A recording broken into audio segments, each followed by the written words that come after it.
All right, so in this assignment, what we're going to be doing is creating an advertisement for your streaming service.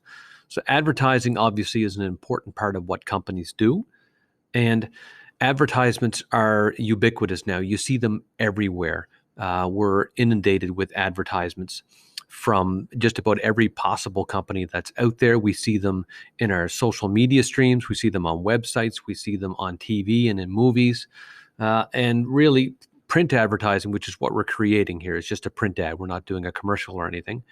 Print advertising has been around for a long, long time. And traditionally, print ads would show up in things like newspapers, magazines, on billboards, on telephone poles, in businesses. And now they show up, of course, on websites and social media. They show up in our online presence just about everywhere. They show up on TV, of course, and in movies. So what we're going to be doing is we're going to be creating an advertisement for your streaming service. And the one that I'm showing you right here is one that I've created for my fictional streaming service, Bleed.com. And I've already created this. So what I'm going to do is I'm just going to deconstruct it just to show you how I made this. So we're going to be using Google Draw. And so what I have here is I've used WordArt. So I've got a number of different word art features in here. I've got a background picture of this nice gentleman being held hostage. And it's all under the idea, of course, going with the theme that mine is a horror streaming service. So we're trying to go with a more horror-looking view here that we're going to be showing you. And so what I'm going to do is I'm just going to deconstruct this just to show you how I made it. So the easy part, of course, is the logo. The logos we've already created. I've already showed you how to save those as a PNG and insert them in here. So that's all I did was I just added my logo in here for my company, added a drop shadow behind it just to make it pop from the background a little bit.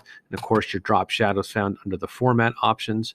We go to drop shadow there and you can control the settings of that. For example, I changed the angle of it because I wanted to come out to the bottom right, but you can change that angle of that to whichever direction you want. And then I can change the distance from it as how far away it is from there. And then, of course, the blur radius is how fuzzy it gets or how sharp it looks behind there. So I did create that, and I used colors that would make it, show up in the background. So I'm just going to get rid of that. Okay, so the next thing I did, or the last thing I did was I added in my slogan, "There will be blood." And you'll notice that this is, of course, word art because it has the color in it. Plus it has the outline, plus it has the drop shadow, which you can only do with the word art. If this was regular text, I couldn't add that outline around the text. I could only do the color and then the drop shadow color. So this allows me to stay with the bright drop shadow to make it disappear or appear from the black background or dark background. And then that little bit of the dark red around the outline gives it that separation from the white font, which also allows it to show up quite bright and visible. But I've also added another copy of that word art right over top of that, just so that I could add a little bit of, more of that Gothic theme with that blood-looking font there over top of that. So I made the original one, and then I just made a copy of it, just copied and pasted it, and then deleted everything but the actual will text, "There will be blood." And then I placed that directly over top of it. I got rid of the drop shadow around this one so I could preserve the drop shadow around that one, and then just line them up so that they would be there. So I can get rid of that now. That was my slogan. So, and again, the name of my company is here, Bleed.com. And so the same thing, just put it in. And this one I just did with the red, again, to give it some contrast from the other text, to give it some importance because it is the name of the company and the address for the streaming service. And again, the same thing with the drop shadow. So I can get rid of that. All right. And so one of the things that you have to do with an advertisement is you have to advertise. You have to have a gimmick, a reason why people are going to look at this and say, "Hey, I want that." And so you need to have some text on there or something on there, whether it's images or text, but you have to have a selling point. An advertisement isn't just a business card. It isn't just your logo. It is a way to say, "Hey, here is something that you should buy," because you're selling something. So what I've done here with my gimmick is, of course, I've added this kind of creepy looking background here with the guy held hostage with the knife there trying to escape. And I've put in this text that kind of puts it into context. We know you're dying to try our new streaming service. In other words, he's being held hostage and forced to do something and is possibly going to die. But again, with mine, that kind of fits in with that. So I've got him in the background here. I've got my text to contextualize everything up at the top. It doesn't need to be at the top. It could be anywhere. And the size of this would be like an 8.5 inch by 11 inch size, which I did under the page setup. So I went to custom. and I made it 8.5 by 11 inches, which is a standard size sheet of paper, so it's nice and large.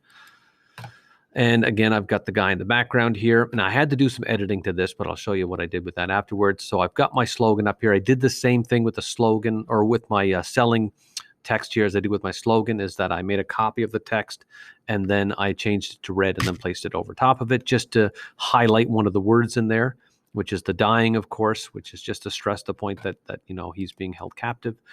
Okay, and then same thing here I did with the text. So I was very consistent with my font and with my style of text.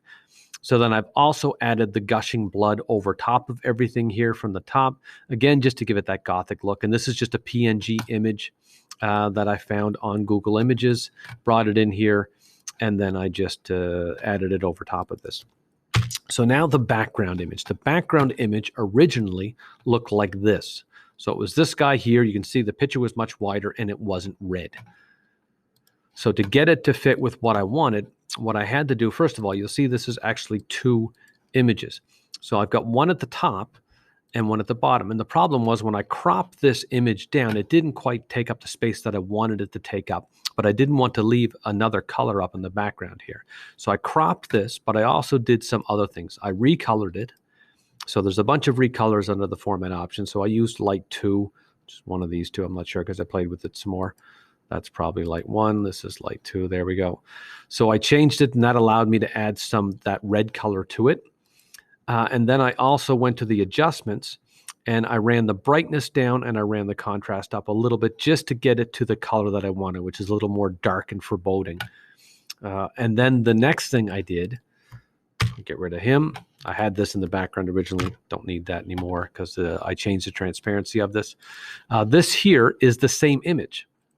But in order to make it look like this image extended upwards, what I did was I actually cropped this image to the top. And you can see this is quite distorted now. I don't think we can scroll down here.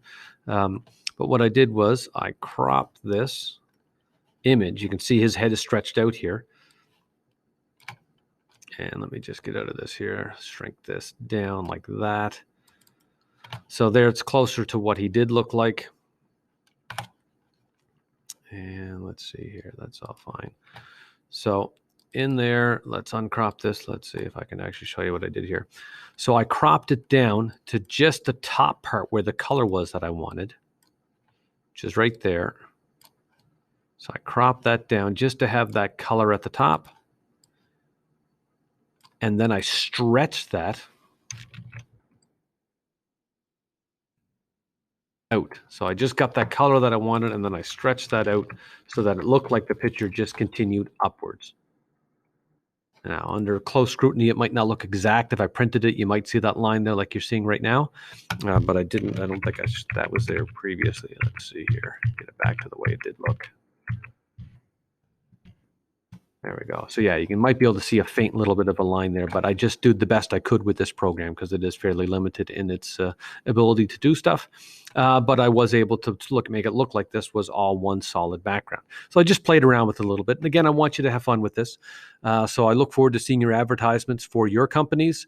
Play with it a little bit. Try and find something that, again, if it's your streaming service that you came up with, when you look at that ad, you should say, oh yeah, that's something that I would pay for a streaming service, because you're looking at trying to get people to pay a monthly fee for a streaming service or a yearly fee.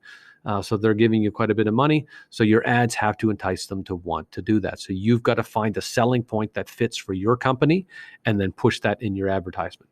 Good luck, and I look forward to seeing them.